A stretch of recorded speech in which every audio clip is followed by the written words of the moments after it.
আসসালামু আলাইকুম। আমি হাফিজুর রহমান সোহান, 36তম ব্যাচ জাহাঙ্গীরনগর বিশ্ববিদ্যালয়ের শিক্ষার্থী। আজকে দীর্ঘ 33 বছরের দীর্ঘ অচলায়তন ভেঙে আজকে জাকসু নির্বাচন অনুষ্ঠিত হতে যাচ্ছে। কিছুক্ষণ আগে জাকসু নির্বাচনকে কেন্দ্র করে কিছু অনাকাঙ্ক্ষিত ঘটনার সৃষ্টি হয়েছে এবং তা নিয়ে একটি কুচক্রী মহল বিশেষ করে জামাত শিবিরের বটবাহিনী এটিকে নানা রকম ভিন্ন খাতে প্রবাহিত করার জন্য এবং তাদের সংশ্লিষ্ট কিছু মিডিয়ার মাধ্যমে ভুয়া তথ্য ছড়াচ্ছে। সেই বিষয়টি পরিষ্কার করার জন্য আমার আসলে লাইভে আসা। আমরা আসলে নির্বাচনকে কেন্দ্র করে আমরা কয়েকদিন আগে থেকেই জাহাঙ্গীরনগর ক্যাম্পাসে আমরা আসা যাওয়ার মধ্যে ছিলাম। আমরা দেখতেছিলাম কিভাবে নির্বাচন অনুষ্ঠিত হবে। আসলে আমার ক্যাম্পাসে পদার্পণ এক্ষেত্রে কেন্দ্র করে বিভিন্ন হলেও আমরা আসলে এর আগে কয়েকদিন আগে থেকেই আমরা হলে যাতায়াত, ক্যাম্পাসে বিভিন্ন জায়গায় বসে আড্ডার সংগঠন ঘটে।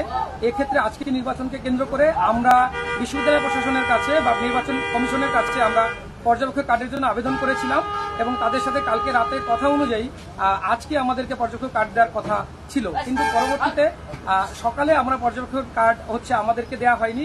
এর প্রেক্ষিতে আমার একটি কার্ড হলে থাকার কারণে আমি ওখানে কার্ডটি আনার জন্য আমি ওখানে গিয়েছিলাম। সেখানে সাংবাদিকবৃন্দ এবং নির্বাচনের সংশ্লিষ্ট যারা, যেহেতু আচরণবিধিতে ভোট কেন্দ্রের যেহেতু প্রতিটি হলেই ভোট কেন্দ্র, সেহেতু হলের সামনে যাওয়া বা এখানে সাবেক শিক্ষার্থী হিসাবে যেহেতু আচরণবিধি ভঙ্গ হয় সেই প্রসঙ্গটি উঠে আসে এবং আমি আমার অবস্থান তাদের কাছে ব্যাখ্যা করি।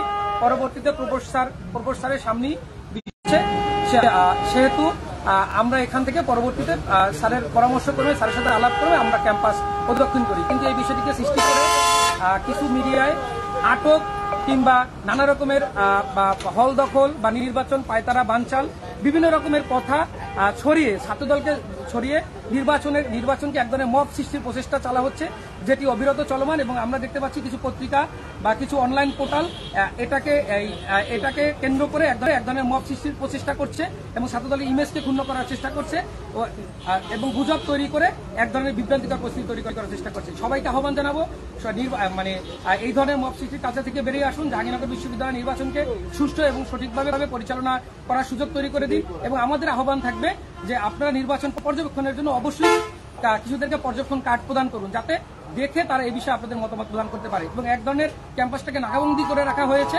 কাউকে ওখানে প্রবেশ করতে দেওয়া হচ্ছে না। আমার মতে বাহির থেকে পর্যবেক্ষকদের নির্বাচন পর্যবেক্ষণে প্রবেশ করতে দেওয়া উচিত। ডাকসু নির্বাচনেও আমরা দেখেছি যে বিভিন্ন শিক্ষার্থীরা এখানে তাদেরকে নিরাপত্তা কার্ড দেওয়া হয়েছিল, যার বিনিময়ে তারা পর্যবেক্ষণ করার সুযোগ পেয়েছে এবং সেখানে অনিয়মগুলো সম্পর্কে তারা কথা বলতে পারছে।